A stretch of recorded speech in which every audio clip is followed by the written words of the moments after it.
kita lihat di komplek kita kan tidak ada, jarang mana awak. Kali tidak ada nan bakal rusaan di tetangga ada bu ya.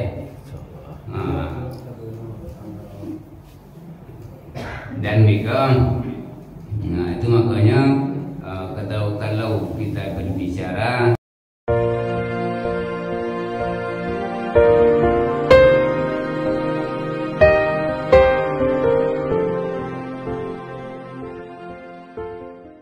warahmatullahi wabarakatuh. Waalaikumsalam warahmatullahi wabarakatuh. Rabbi shrah li sadri wa yassir li amri wahlul 'uqdatam min lisani yafqahu qawli. Asyhadu an la ilaha illallah wahdahu la syarika lah wa asyhadu anna Muhammadan abduhu wa rasuluh la nabiyya ba'dah, amma ba'd.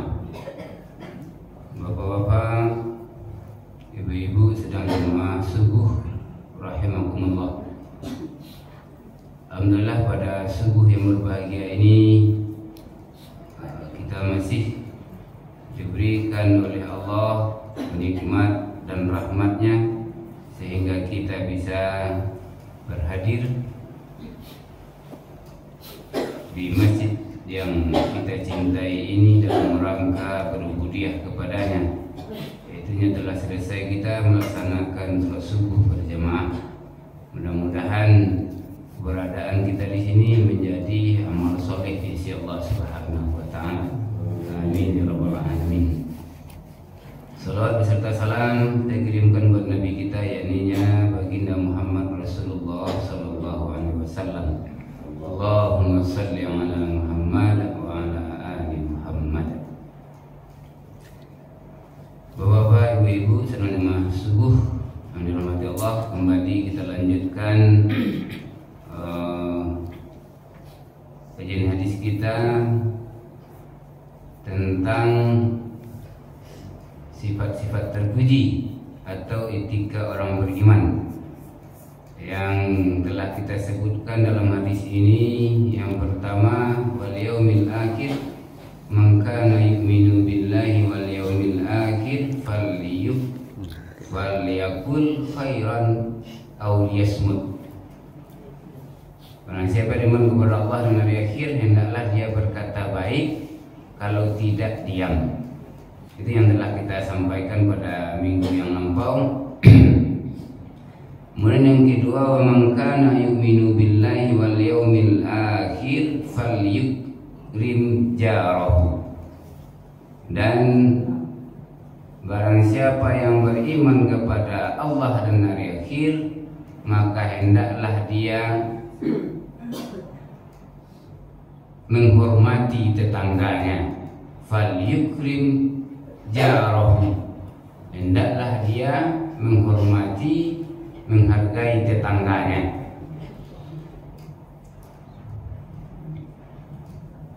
Ini adalah salah satu di antara tanda-tanda sempurnanya iman seseorang.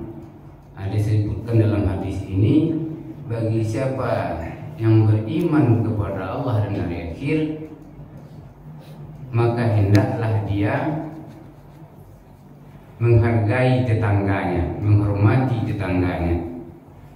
Dan tidak hanya disebutkan dalam hadis ini, dalam Al-Quran pun disebutkan dalam surah An-Nisa. Dan hendaklah beribadah kamu kepada Allah dan janganlah menyekutukannya dengan sesuatu pun.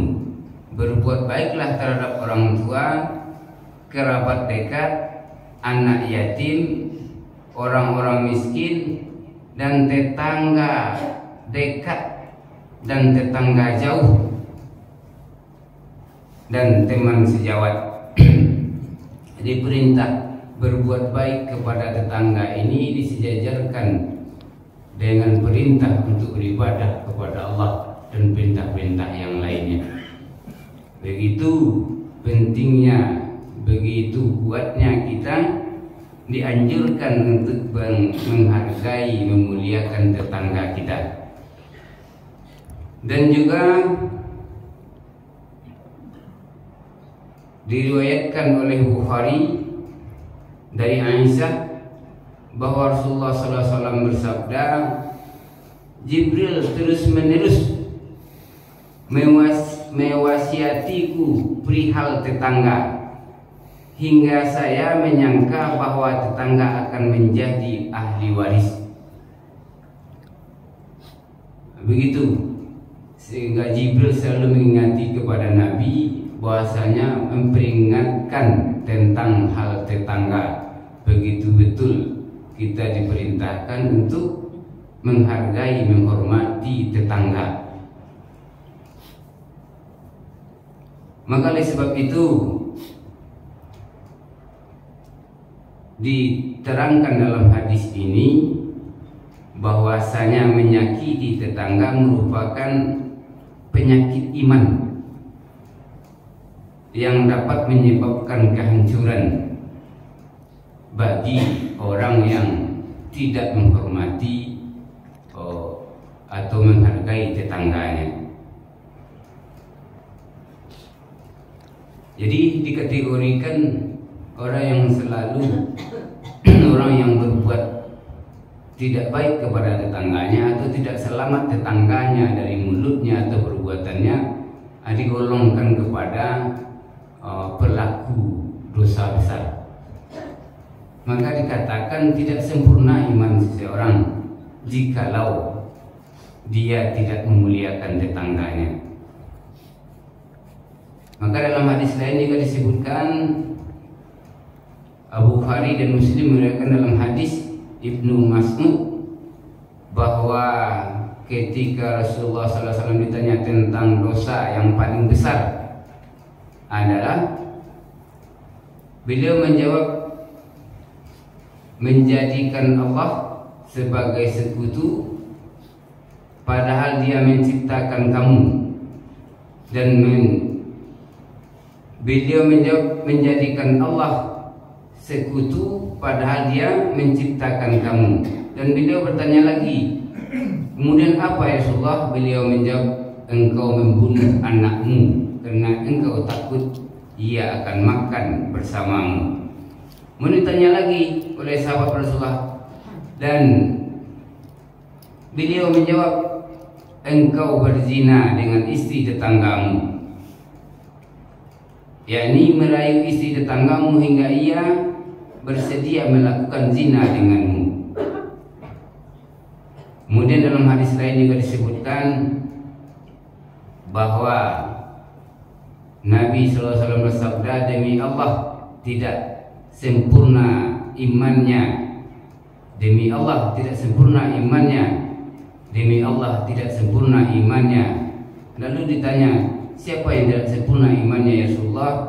Rasulullah menjawab, seorang yang tetangganya tidak aman dari kejahatannya. Maka dari penjelasan hadis ini begitu, yang mengatakan, ada yang mengatakan wajib untuk berbuat baik kepada tetangga, dan ada yang mengatakan sunat. Tetapi perintah ini adalah kita dilarang untuk tidak menyakiti tetangga kita. Maka ada beberapa cara untuk berbuat baik kepada tetangga. Di antaranya tentu jikalau tetangga itu kurang mampu, tentu kita membantunya. Jangan sampai kita kenyang, tetangga kita di sebelah kelaparan. Itu makanya banyak hadis mengatakan dari Abu Dzar, jikalau kamu memasak masakan yang berkuah, maka banyakkan airnya, lalu berilah mereka sebagian, walaupun kuah itu, gulai itu tidak seberapa dagingnya. Begitu pentingnya kita berbagi dengan tetangga kita. Kemudian memberikan sesuatu yang bermanfaat kepada tetangga kita. Dan jangan sampai kamu melarang tetanggamu memasang sesuatu di dindingmu. Kalau contohnya dawak kini bentuk kemasangan dini, contohnya memasang anteni atau melakikan tembok atau sesuatu yang dibutuhkan tetangga kita minta menumpang memaku ke dinding awak. Kalau dapat bisa diizinkan. Kadang-kadang gara-gara sifat puji ke tembok dinding awak, kadang-kadang bertengkar kita dengan tetangga, apalagi kita tinggal di komplek ini. Karena jarak rumah kita sangat dekat. Demi menghargai itu diperbolehkan. Maka janganlah sampai kamu melarang tetanggamu memasang kayu pada dindingmu. Kemudian kita dianjurkan untuk memberi hadiah. Jadi dia salah satu cara berbuat baik kita kepada tetangga, terutama pada hari-hari tertentu, hari-hari besar. Nah, tetangga ini kalau dalam kehidupan sehari-hari kita sangat membutuhkan, kita sangat dekat sekali. Tidak hanya rumah yang dekat, dan apabila dalam suatu yang terdesak contohnya, itu tahu terlebih dahulu, terlebih dekat dengan kita.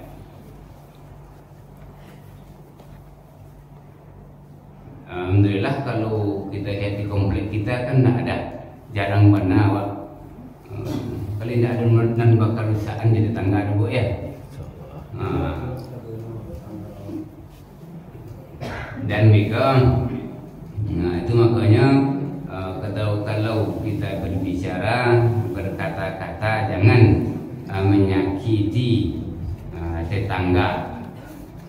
Maka kita pelihara mulut kita, jangan sampai tetangga kita tidak aman dari mulut dan perbuatan kita. Karena diperintahkan dalam hadis ini dan dalam Al-Quran, kita diperintahkan untuk memuliakan, menghargai tetangga kita. Maka dalam riwayat yang lain, Nabi pun bertetangga dengan orang Yahudi, selalu menampakkan akhlak yang baik. Memasak selalu diingatkan kepada Aisyah, wahai Aisyah, apabila kamu memasak sesuatu, maka bagikanlah. Suatu ketika Nabi mengadakan suatu jamuan di rumahnya, maka selalu diingatkan kepada Aisyah, wahai Aisyah, apakah telah engkau bagikan kepada si fulan, dan si fulan? Ya Rasulullah, dia itu kan orang Yahudi. Maka dikatakan kepada Aisyah, wahai Aisyah, dan dialah tetangga kita. Siapapun tetangga kita, maka hargailah dia. Maka bagikanlah makanan. Maka dibagikan oleh Aisyah. Dan banyak kisah-kisah yang lain tentang berbuat baik kepada tetangga ini. Dan mudah-mudahan dari uraian hadis ini tentang berbuat baik kepada tetangga dapat kita menjaga selalu hubungan silaturahim dengan orang-orang terdekat dengan kita, terutama tetangga kita. Maka selalu dihubungkan perbuatan-perbuatan baik ini dengan iman.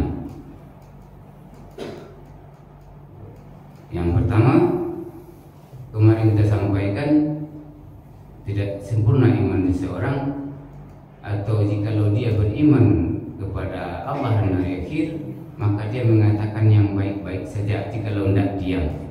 Yang kedua ini, jikalau engkau beriman kepada Allah dan maka hendaklah dia memuliakan tetangganya. Maka oleh sebab itu sama-sama kita selalu berhati-hati. Mudah-mudahan kita selalu dikuatkan ukhuwah Islamiyah kita, hidup rukun dan damai dalam bertetangga. Mungkin itu yang dapat kami sampaikan pada subuh ini. Terlebih dan terkurang